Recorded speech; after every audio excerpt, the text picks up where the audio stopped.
a palavra do Senhor, Atos capítulo 4, a partir do verso 26 até o verso 37, Atos capítulo 4, 23 até o versículo 37, que nos diz então a palavra do Senhor, a igreja em oração.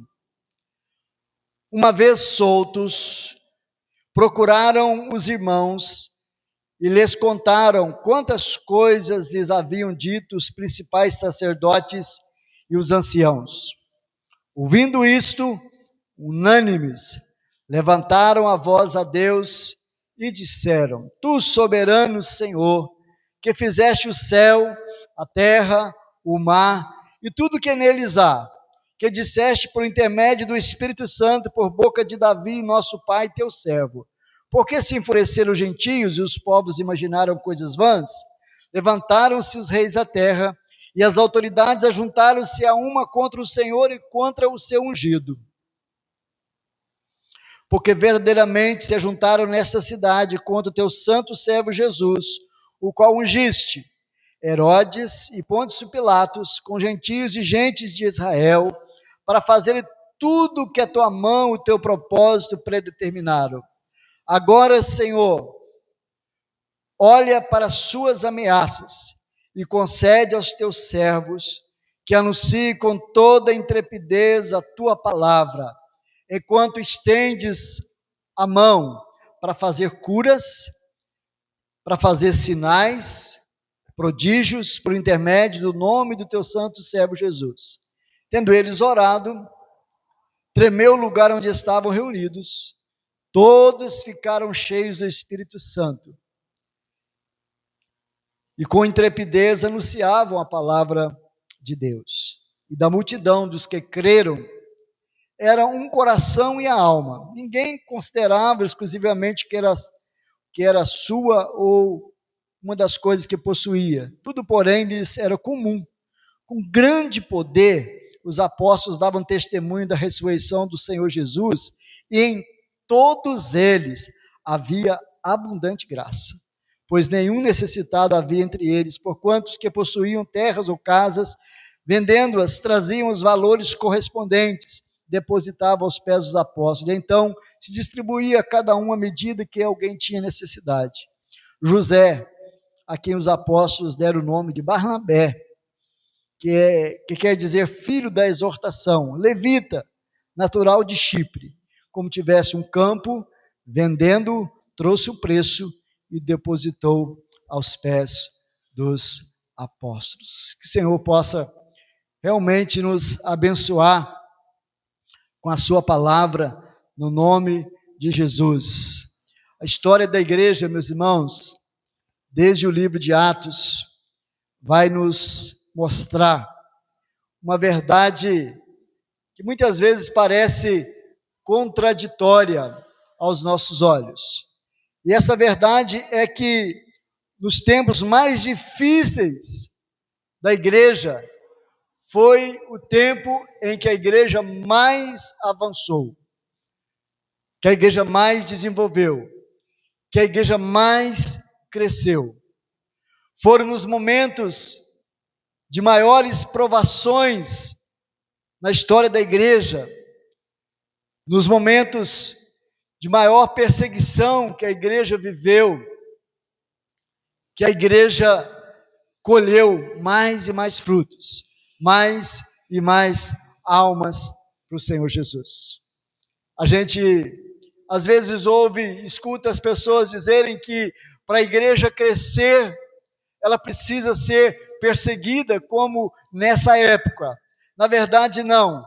A igreja, ela não crescia simplesmente porque ela era perseguida, mas ela era perseguida porque ela crescia, e à medida que ela crescia, ela era perseguida, e quanto mais ela perseguia, mais ela crescia. Havia uma abundante graça na vida da igreja, havia nessa igreja, irmãos, uma perseverança tão grande, havia nessa igreja um propósito tão grande, com o Senhor. Havia um engajamento nessa igreja de tal forma, eles entenderam de fato o que era ser cristão, eles entenderam de fato o que era fazer parte da igreja, né? Para eles, fazer parte da igreja não era um status bonitinho, né? Agora eu sou do mundo gospel, agora eu faço parte da igreja, agora meu nome está no hall da igreja. Fazer parte da igreja com aquele povo era fazer parte de fato de um povo que caminhava no temor do Senhor. Nós sabemos que Satanás, ele até imaginou que a perseguição, ela calaria a igreja, né? Usou um jovem, né, chamado Saulo, para tentar calar a igreja, mas o Espírito Santo é tão tremendo, os propósitos do Senhor são tão tremendos, que Deus falou: Satanás, né? Você quer usar esse rapaz para perseguir a minha igreja, mas esse rapaz agora é meu, né? Ele vai ser perseguido, você vai passar a persegui-lo agora, por causa do meu nome, mas quanto mais você persegui-lo, mais ele vai avançando nas viagens missionárias, vai edificando igrejas, e a história da igreja nos mostra realmente, meus irmãos, que a igreja que caminha no temor do Senhor, ela vai se expandir. Atos capítulo 4, que nós lemos, então ele registra, Lucas, que é o autor do livro de Atos, ele registra, diríamos aqui, a primeira então perseguição que a igreja vai experimentar pós-ressurreição de Jesus e pós-edificação da igreja, pós-Pentecostes, pós-derramamento do Espírito Santo, né? E nós sabemos que o derramamento do Espírito trouxe um grande impacto naquela sociedade, né? De multidões se rendendo aos pés do Senhor. Os apóstolos aqui, a Bíblia nos diz que eles estão presos, Pedro e João, eles estão presos, eles estão diante do Sinédrio, eles vão ser interrogados pelo Sinédrio, né? Eles vão querer calar esses homens, né? Eles vão querer de alguma forma impedi-los de caminhar, né, nesse propósito. Mas Pedro, e é tremendo olhar aqui justamente, eu olho não apenas quando Pedro pregou e mais de 3.000 pessoas se converteram, né? Mas eu olho Pedro aqui, irmãos, como que uma vida cheia do Espírito Santo faz diferença, né? Porque o Pedro aqui, ele vai dizer para o Sinédrio, ele vai dizer para as autoridades, né? Nós não podemos deixar de falar do que temos visto e ouvido, porque antes importa obedecer a Deus do que aos homens. Eu acho esse momento de Pedro um momento muito mais significante do que simplesmente quando ele pregou um sermão e houve mais de 3.000 conversões. Sabe por quê? Porque isso me traz a lembrança quem era Pedro, né? O Pedro que negou Jesus, o Pedro que chegou até esbravejar, praguejar. Eu não conheço esse homem. O Pedro que foi medroso, o Pedro que foi covarde, mas agora é um outro Pedro, é um Pedro transformado pelo Evangelho mesmo, é um Pedro cheio do Espírito Santo, que vai desafiar as maiores autoridades da época e dizer: antes importa obedecer a Deus do que a vocês, do que aos homens. Eles foram presos, eles foram açoitados, mas eles continuaram a obra do Senhor. Humanamente falando, aquele era um momento de medo, e talvez um momento, humanamente falando, de recuo da igreja diante daquelas provas, diante daquelas dificuldades, mas não é isso que a gente percebe nesse texto. Vemos aqui nesse texto algumas atitudes demonstradas principalmente através de Pedro e João, né? A postura de uma igreja, do que significa ser igreja. Desde a perseguição até a vida comum, a vida cotidiana dessa igreja. A primeira coisa que eu olho para esse texto, irmãos, no capítulo 4, o texto vai dizer que, então, eles foram, depois de açoitados, né, eles foram soltos, e o texto vai nos dizer uma coisa muito interessante, que uma vez soltos, eles fizeram algo extraordinário, né? O que eles fizeram então? Uma vez soltos, procuraram os irmãos e lhes contaram quantas coisas lhes haviam dito os principais sacerdotes e os anciãos. Eu queria, primeiramente, pensar com os irmãos nessa expressão aqui, procuraram, né? Procuraram os irmãos. Por que, irmãos? Porque o que nós aprendemos que isso aqui Aí o que eu aprendo que isso aqui, irmãos, que a igreja e a missão caminham juntos. Não existe igreja sem missão e não existe missão sem a igreja. São duas coisas que caminham lado a lado, que caminham juntos, né? Não existe missão sem o envio da igreja, e não existe uma igreja que não tenha uma missão a realizar, né? E eu acho interessante que eles, ao sair daquela prisão, ao sair diante daquelas autoridades, a primeira atitude que eles tiveram foi procurar os irmãos. Por que isso? Porque eles entenderam que eles estavam numa missão, a missão de pregar o evangelho, a missão de levar almas ao conhecimento do evangelho, mas eles entenderam que essa não é uma missão que se realiza sozinho, essa não é uma missão que se realiza, né, simplesmente por vontade própria, essa não é uma missão que simplesmente um aventureiro resolve fazer, mas é uma visão que está diretamente atrelada à vida da igreja, ao corpo de Cristo. A missão do Senhor na terra, ela é realizada através da igreja, né? Então, a pessoa diz, eu não estou em igreja nenhuma, eu prego o evangelho. Sim, nós vamos pregar o evangelho em todo lugar, em todo tempo, mas a igreja e a missão, as coisas caminham juntas. Por quê, irmãos? Porque a igreja, ela é o recurso que Deus providenciou para nos encorajar.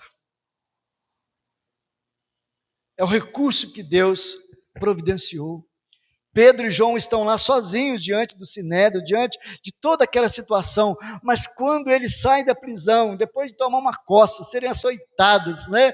E eles saem dali, e a primeira coisa que eles vão fazer é procurar a igreja, é procurar os irmãos, é procurar a igreja. Sabe por quê? Porque eles sabiam que na companhia da igreja eles seriam encorajados. A igreja é a sala de emergência do Espírito Santo para incentivar e para consolar a nossa vida. Eles não se isolaram, eles não fecharam, mas eles procuraram a igreja, porque eles entenderam que na missão que Deus tem para cada um de nós precisamos da igreja. Nós precisamos da igreja. Nós precisamos da igreja. Nós não vivemos sem a igreja. Nós precisamos uns dos outros. Não é possível viver o cristianismo sem igreja. Nós precisamos da igreja. Por isso eles procuraram os irmãos. Vamos até os irmãos. Vamos relatar a eles tudo o que nos aconteceu, porque eles se sentiam parte do corpo de Cristo. Uma das coisas, irmãos, que nós precisamos entender e fazer uma diferença, que é a diferença entre você trabalhar na igreja e você pertencer à igreja. Nem todos vão ter habilidades para trabalhar na igreja. Nem todos vão estar envolvidos em alguma atividade de liderança da igreja.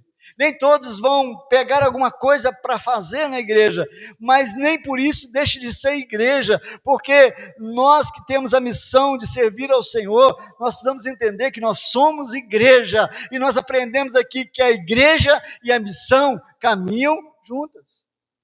Não tem como desassociar a igreja. Eu sou crente na minha casa, amém, glória a Deus, tem que ser mesmo. Né? Eu sou crente no trabalho, sim, eu sou, mas eu sou crente ligado à igreja, né? E o texto vai dizer que há algo interessante de encorajamento, porque quando eles procuraram os apóstolos e lhes contaram quantas coisas haviam dito os principais sacerdotes e os anciãos, ouvindo isso, olha a importância da igreja, ouvindo isto, unânimes levantaram a voz a Deus. Unânimes passaram a buscar o Senhor. Unânimes passaram a orar ao Senhor, dizendo, tu soberano Deus, Senhor, que fizeste os céus, a terra, o mar e tudo que neles há. Eles começaram a buscar ao Senhor. A primeira perseguição dos apóstolos foi seguida, irmãos, então, de uma reunião de oração. E às vezes nós vivemos um tempo em que nem a perseguição há, e as pessoas às vezes têm feito justamente o contrário, não participam de uma reunião de oração. não valorizam uma reunião de oração. Após a primeira perseguição da igreja, a primeira atitude daqueles homens foi procurar a igreja, porque igreja e missão caminham juntos, e a primeira atitude daquela igreja, vamos nos reunir para orar. O texto não está dizendo aqui que eles mandaram um WhatsApp para o fulano, ô fulano, ora aí, vamos orar, né? Ô fulano, ora na sua casa aí. O texto diz que eles, unânimes, levantaram a voz e eles oraram ao Senhor. No tempo, às vezes, que vem luta, que vem aflição, o que mais nós temos visto, irmãos, infelizmente, são pessoas fugindo da igreja, né? Fugindo da igreja. Mas é na casa de Deus, é na reunião do povo de Deus, que as grandes soluções, elas surgem para a nossa vida. Os grandes eventos do Novo Testamento, eles aconteceram quando o povo de Deus estava reunido. O Pentecostes aconteceu quando cada um estava na sua casa de boa? Não. A Bíblia diz que eles estavam todos reunidos, e o texto faz questão de dizer, Atos capítulo 2, reunidos aonde? No mesmo lugar. Há uma visão geográfica que estavam reunidos no mesmo lugar, e de repente veio do céu um som como do vento impetuoso e entrou naquela casa, e todos ficaram cheios do Espírito Santo. Todos os episódios que você vai olhar na Bíblia aconteceram quando a igreja estava reunida. O derramamento do Espírito Santo sempre é precedido de uma igreja reunida num propósito. Porque a igreja e a missão caminham juntos. Caminham juntos. Então essa visão de pertencimento, ela é tão importante para nós, né? Eu pertenço à igreja. Faço parte da igreja. Eu tenho liberdade com os meus irmãos, porque eu sei que há irmãos que vão estar orando comigo, vão estar me encorajando, e eles levantaram a voz, gente, unânimes, reconhecendo a soberania do Senhor. Tu, soberano Senhor, que fizeste o céu, a terra, o mar, tudo que neles há, que disseste por intermédio do Espírito Santo, por boca de Davi, nosso pai, teu servo, porque se enfureceram os gentios, os povos imaginam coisas vãs. Levantaram-se os reis da terra, as autoridades se juntaram a uma contra o Senhor e contra o seu ungido, falando de Jesus, porque verdadeiramente se juntaram nessa cidade contra o teu santo servo Jesus, o qual ungiste Herodes e Pontos Pilatos, com gentios e gente de Israel, para fazer tudo que a tua mão e o teu propósito predeterminaram. Eles oram ao Senhor entendendo, Senhor, nada do que aconteceu aqui foi sem propósito. Eles até se ajuntaram contra o teu santo servo Jesus, mas para realizar tudo conforme fora predeterminado. Eles oram, crendo, acreditando de verdade que Deus é soberano sobre todas as coisas. Porque eles entendem que igreja e missão precisa caminhar junto. É na casa de Deus que brotam as soluções, porque uma vida cheia do poder do alto, na companhia dos irmãos, gera encorajamento para nós. Amém? Vamos valorizar isso? Amém? A primeira coisa que eles fizeram foi procurar os irmãos. Qual a primeira coisa que você faz quando você está com um problema? Quem que você procura primeiro? Né? Quem que nós procuramos primeiro? E muitas vezes, muitos problemas da nossa vida, quando a gente tenta resolvê-los, às vezes a gente já está esgotado, às vezes a gente está cansado, porque às vezes olhamos a igreja como o último recurso, né? Como o último momento. Agora que não tem mais jeito, eu vou procurar. Procure isso, irmãos. Imagino Pedro e João dizendo, nós temos um grupo que está orando por nós, né? Quando em outro momento foram presos mais uma vez, né? E Pedro e Tiago foi passado ao fio da espada, capítulo 12 de Atos, o Pedro estava, né, preso entre algemas, apenas aguardando passar os dias da Páscoa, porque ele seria também morto. E a Bíblia diz que algo acontecia muito interessante, que enquanto Pedro está preso, havia oração incessante da igreja em favor dele. E quando o Senhor, de uma forma extraordinária, causa um terremoto naquela prisão, ele sai, qual é a primeira atitude de Pedro? Procurar quem? Procurar os irmãos. A tal da Rode ficou assustada porque achou que era um fantasma que estava chegando, batendo na porta, E o outro falou, não, é o anjo, não, é Pedro mesmo. E ele contou à igreja que estava reunida tudo que lhe havia acontecido. Quando eu penso, olho essa ideia de que procuraram a igreja. Ô irmão, nós precisamos entender que os assuntos da igreja são concernentes a nós. Se nós temos uma vitória aqui na igreja, é nossa vitória. Se nós estamos enfrentando uma luta na igreja, precisamos procurar a igreja e dizer, estão juntos, amém? Estão numa luta, não estão? Estão numa prova, perseguição, foram presos, foram ameaçados, foram resilientes, foram perseverantes, foram corajosos, ousados, tomaram uma açoite, mas foram soltos. E a primeira atitude deles foi procurar a igreja, porque eles entendiam que a igreja e a missão caminham juntas. A segunda coisa que eu olho nesse texto, irmãos, é que na oração que eles fazem, é o que eles pedem. Porque na oração que eles fazem ao Senhor, eles nos apresentam uma situação muito interessante, que para eles, a missão está acima da segurança deles. Olha só o que diz a palavra do Senhor. Quando eles estão orando, capítulo 4, versículo 29, vamos ler juntos o 29 e o 30, vamos lá? Agora, vamos lá? Agora, Senhor, olha para as suas ameaças e concede aos seus servos que anuncie com toda intrepidez a tua palavra. Até aqui, irmãos. Às vezes fosse nos nossos dias, nós estamos juntos, Senhor, no livro dessa situação. Senhor, nos dá escape diante dessa situação, Senhor, nos socorre nessa situação, Senhor, nos ajude nessa situação. E eles oram ao Senhor dizendo algo interessante. Ele diz, Senhor, olha para as ameaças que eles estão fazendo.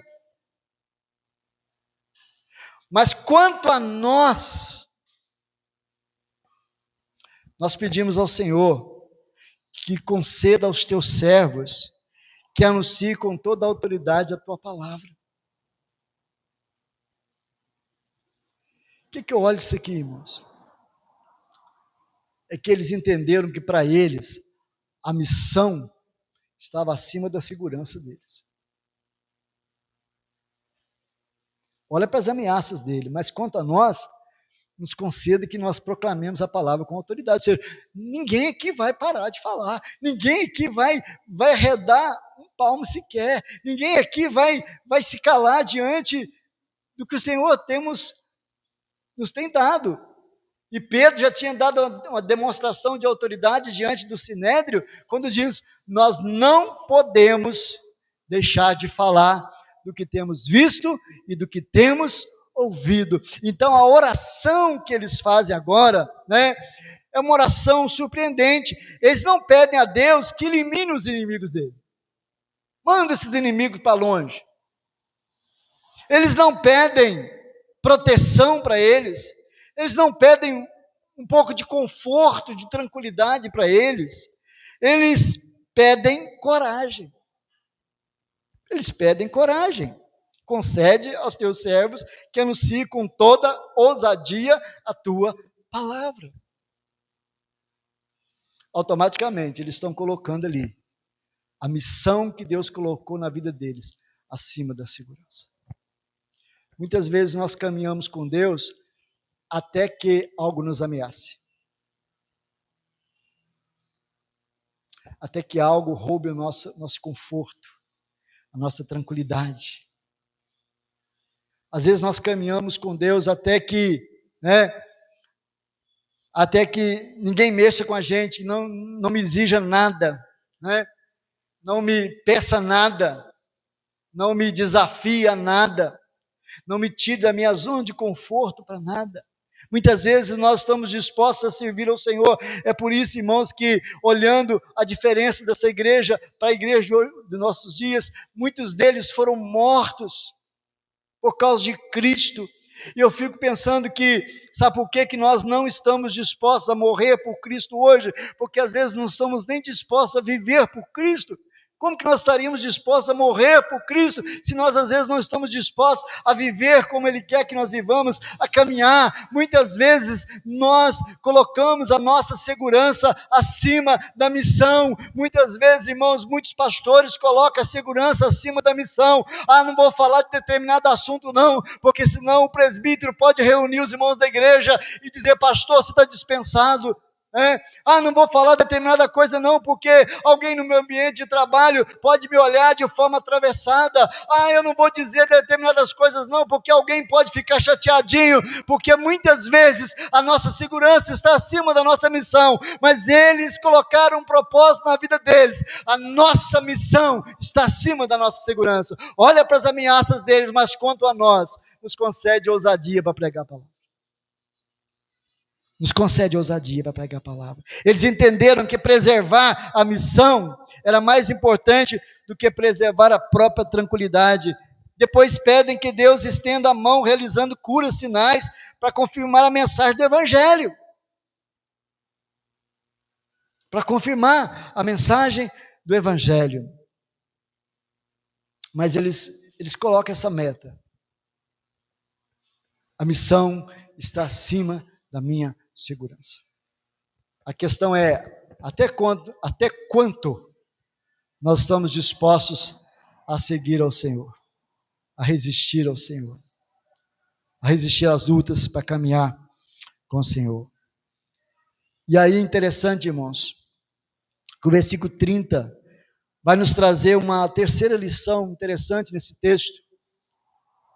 Eles entendem que a missão, a igreja e a missão caminham juntos, eles procuram a igreja, eles oram, entendem que depois da perseguição, a reunião de oração é a saída, orar sempre é uma saída, e eles colocam a missão acima da segurança deles, e eles vivem a expectativa de que algo extraordinário possa acontecer.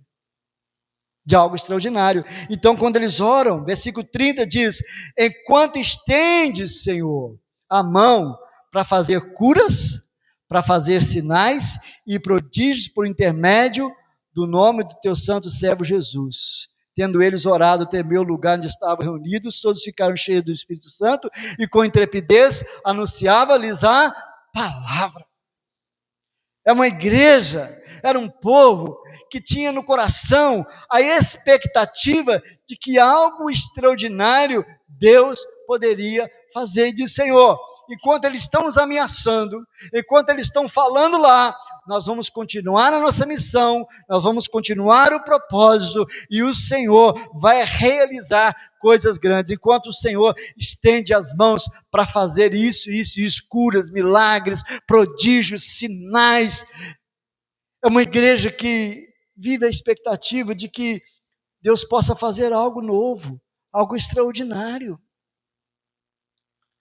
Quantas vezes, irmãos, nós de domingo a domingo nos acostumamos com os nossos cultos, nos acostumamos com as nossas reuniões, e muitas vezes nós não geramos no nosso coração uma expectativa de que Deus possa fazer algo extraordinário, de que Deus possa encher esses bancos de pessoas, de que Deus possa trazer famílias inteiras para cá, de que pessoas possam ser curadas, orarmos as pessoas serem curadas. Nós precisamos ter no nosso coração essas expectativas no nosso coração. Eles tinham expectativa de uma ação miraculosa, milagrosa de Deus em seu meio. Uma igreja cheia do poder do alto está aberta para ver os prodígios realizados por Jesus. Aquela igreja estava aberta para um extraordinário, e o extraordinário aconteceu. Os cães continuaram latindo, as ameaças continuaram sobre eles, mas eles continuaram. E dia a dia, coisas extraordinárias Deus foi realizando no meio deles. Será que nós temos tido ousadia para orar pelos enfermos, crendo que eles possam ser curados? Será que temos orado pela conversão de pessoas? Será que temos saído daqui dos nossos cultos pensado, Deus precisa fazer algo extraordinário na vida da nossa igreja? E disse, Senhor, enquanto eles estão ameaçando, o Senhor nos deu ousadia, enquanto nós realizamos a obra, Senhor, estende as mãos, o Senhor estende as mãos para fazer cura, sinais e prodígios, por intermédio do teu tanto santo servo Jesus, pelo nome do Senhor. Nós precisamos ter essa expectativa de que Deus vai fazer algo novo, irmãos. Existe alguma coisa que muito perigosa, chamada fatalismo para nós. É assim mesmo. É bem verdade que o mundo vai sempre de mal a pior. É um fato. É um fato de que a iniquidade crescendo, o amor esfriando, a perspectiva de mundo, ela cada dia, o mundo vai, né, piorando a sua situação, sim, mas nós não podemos simplesmente olhar para o mundo uma visão fatalista e dizer, é assim mesmo, o mundo vai de mal a pior. Nós precisamos como igreja crer que no meio desse mundo doido que nós vivemos, Deus pode fazer ainda coisas grandes e maravilhosas. Eles vão continuar perseguindo a gente. Mas Deus vai fazer coisas grandes. E é interessante que depois dessa perseguição, os apóstolos foram presos mais uma vez, capítulo 5, né? A gente vai ver que os apóstolos foram presos mais uma vez. E depois você vai ver mais uma perseguição, né? Satanás, todas as investidas dele, levantou Saulo para perseguir a igreja e pensou, agora a gente põe um freio nessa turma, agora a gente põe um freio no crescimento deles. E com a perseguição, com a morte de Estevão, a Bíblia diz que houve uma grande debandada de pessoas de Jerusalém. Quando Pedro, porém, escreve aos crentes da diáspora, da dispersão, é justamente essas pessoas que, por causa da grande perseguição, fugiram de Jerusalém. Satanás pensou, tiramos esse povo de Jerusalém. Tiramos eles daqui. Agora eles não crescem mais. Por onde eles iam plantando o quê? Igrejas. Por onde eles iam plantando igrejas. Iam ganhando almas para Jesus, porque era um povo que vivia a expectativa do extraordinário de Deus acontecer. E o extraordinário de Deus é tão maravilhoso que a Bíblia diz que aquela reunião de oração, irmãos, como eu queria ter participado daquela reunião de oração. Tendo eles orado, tremeu o lugar onde estavam reunidos.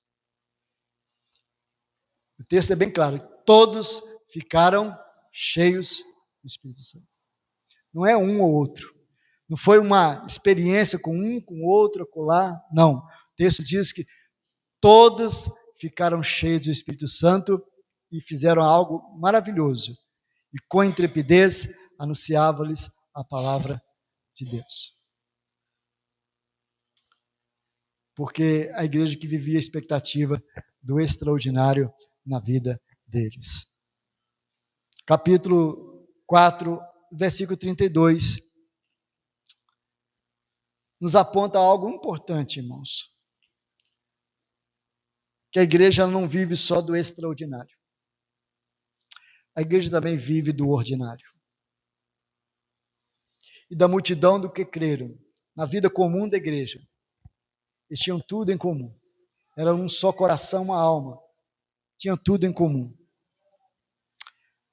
Eles tinham um alinhamento. Tudo em comum. Suas lutas são as minhas lutas, suas vitórias são as minhas vitórias. Os apóstolos falavam de experiência, com grande poder os apóstolos davam testemunho da ressurreição, e aquilo gerava experiência, porque a Bíblia diz que eles eram cheios, ficavam abundantes da graça de Deus. O Evangelho continuava sendo o centro da vida deles. E no cotidiano da vida deles, eles eram tomados por uma grande generosidade. de assistência, de amor, né? De propósito diante do Senhor. Eles iam caminhando, ia suprindo as necessidades uns dos outros, e às vezes, erroneamente, muitos olham esse texto dizendo que a igreja, hoje eu não seria capaz de vender tudo que eu tenho e dar para a igreja. E quem às vezes olha por esse prisma não entendeu o que a igreja estava querendo. A verdade, eles tinham uma expectativa tão grande da volta de Cristo, que eles pensaram, nós não precisamos disso, nós não precisamos daquilo, vamos vender, vamos assistir uns aos outros. Eles imaginavam que Cristo ia voltar naqueles dias. Então eles procuravam se apegar o menos possível às coisas materiais. Mas a grande lição que esse texto nos dá não é colocar você e eu contra a parede dizendo tem que vender tudo para dar para a igreja. Não. A grande lição aqui é: tenha um coração generoso. Tenha uma vida generosa. Seja um abençoador. Porque a graça de Deus e a generosidade é um fruto do Espírito Santo. A bondade é fruto do Espírito Santo na vida da igreja. Poderíamos falar aqui dessa igreja tanto, irmãos. Como Deus agia na vida dessa igreja. E eles tinham uma unidade tão grande que um casal quis tirar uma de besta com Deus. É o seguinte, né? Vamos vender um campo também, mas nós vamos falar que vendemos por tanto e vamos dar tanto. Foram desmascarados, mortos. E pensa que aquilo ali gerou revolta na igreja, vão largar a igreja porque Deus matou Ananias e Safira. A Bíblia diz que gerou foi muito temor no meio do povo. E mais pessoas iam se achegando.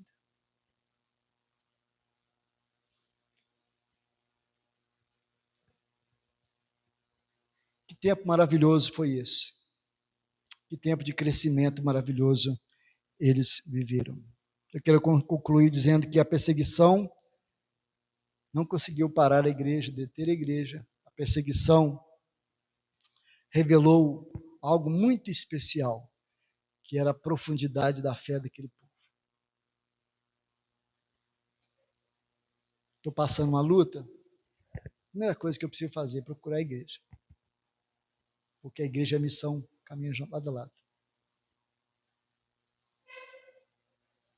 Procure a igreja, procure ajuda, seja encorajado. Passar uma luta, vamos fazer uma reunião de oração. Qual é o teor da oração que vamos fazer? Senhor, nos ajude, nos livre disso, daquilo. Senhor, não, Senhor, nos dê ousadia. Porque para nós a missão está acima da nossa segurança. Até que ponto eu e você estamos dispostos a caminhar com o Senhor? Até que a estabilidade da nossa família seja ameaçada? Até que a sua saúde seja comprometida?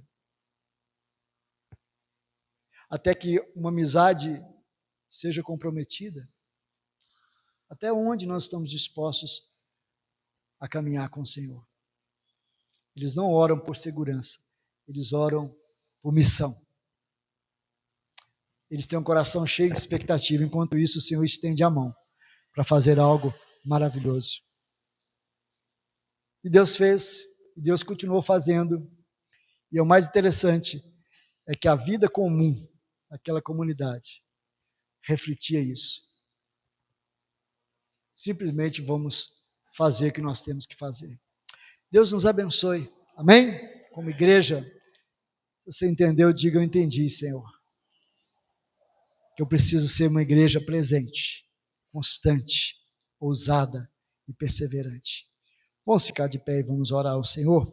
Convidar os nossos irmãos para estar aqui à frente, os presbíteros, convidar o presbítero Sebastião para estar orando ao Senhor aqui à frente, orando ao Senhor pelas nossas vidas.